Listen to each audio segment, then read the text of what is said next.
Chapter 15. Tricking Jim. Jim and I planned to travel to the city of Cairo at the southern tip of Illinois. The Ohio River joins the Mississippi River at Cairo. We planned to sell our raft there and use the money to pay for travel north on the Ohio River to the Free States. Once Jim reached the Free States in the north, he would be a free man and not have to worry about being sold ever again. We figured that it would take us 3 more days to reach Cairo. On the second night, a heavy fog surrounded us. We couldn't see where we were traveling in the fog and had to stop. I took hold of a rope tied to the raft and got into the canoe and started moving toward shore. I could find only a small tree to tie the rope around. The current was very strong, and soon the raft pulled the tree out of the ground and went racing down the river. I was shocked. In half a minute, Jim and the raft were lost in the thick fog. I tried to untie my canoe, but my hands were shaking. Finally, I began following after the raft, but I was soon lost in the thick white fog. I didn't know which direction to row. Therefore, I simply allowed the current to carry me downstream. I shouted to Jim, and from far away came Jim's answer. I went towards the sound of Jim's voice. The next time Jim shouted, he was again far away, and I again tried to reach him. Sometimes it seemed that Jim was to the left of me, while at other times he seemed to be on the right. Then all was quiet. I called out to Jim many times, but heard nothing. I was puzzled because I seemed too close to a shore, yet I knew I was traveling near the middle of the river. Then I understood what had happened. I was not along the shore of the river, but along the shore of a large island in the river. I saw some dark forms in the fog, which were large trees. This meant that the island was very large. I was traveling on one side of the island while Jim was traveling on the other side. Often my canoe hit against logs and trees floating down the river. I knew Jim was having the same problem on the raft. After a long while, I was traveling in the open river again. I called to Jim again and again, but heard nothing. I knew that the raft must be caught against some logs or floating trees. I was certain that I would never see Jim again. I could think of nothing more I could do. I lay down in the canoe and fell asleep. I must have slept a long time, for when I awoke, the fog had disappeared. There were stars in the sky. The river was very wide here, and huge trees grew on both shores. I looked for the raft and thought I saw it far ahead. I went as fast as I could, but when I reached the dark spot that I thought was the raft, I found only a large tree floating on the water.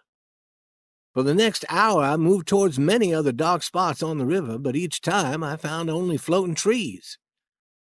Finally, I found the raft. Jim was asleep on it. Part of the raft had been broken by the force of the river current.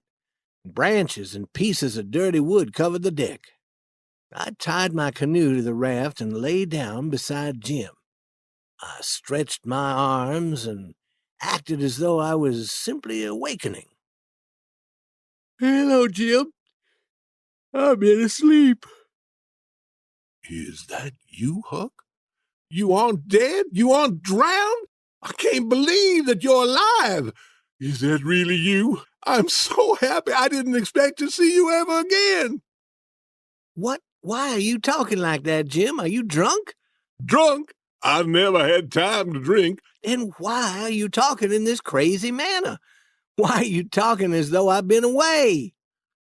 Huck Finn, look into my eyes and tell me that you have been on this raft this entire night, that you never left the raft."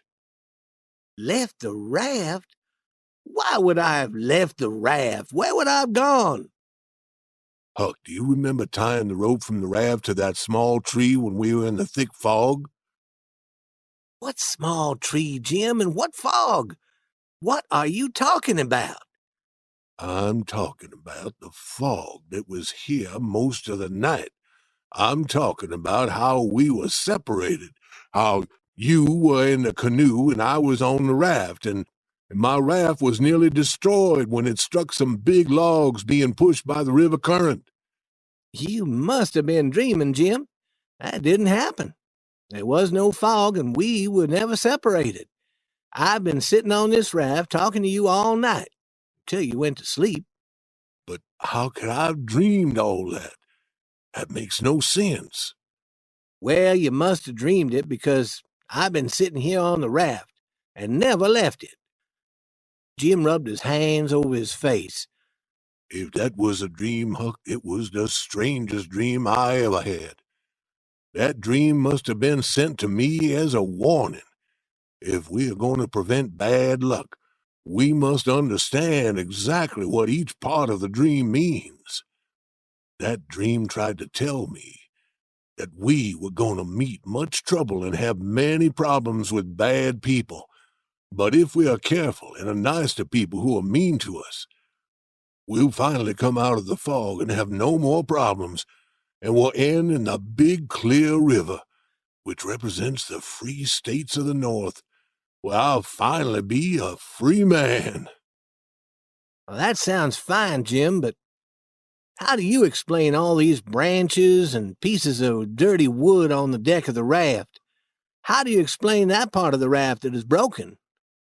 Jim looked at me and then at the broken part of the raft and the dirty wood on the deck. Then he looked at me again. He never smiled, but had the saddest look on his face that I had ever seen. I'll tell you how I explain 'em, Huck. After I made my throat sore from calling and calling to you in the fog, and after searching for you until I thought that I wouldn't be able to move another muscle again, I began to cry. I knew that you were drowned, and I would never see you again. In that condition, I went to sleep.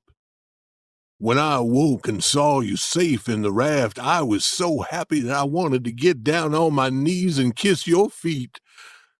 But what were you thinking? Only how you could trick old Jim and make him seem to be a fool.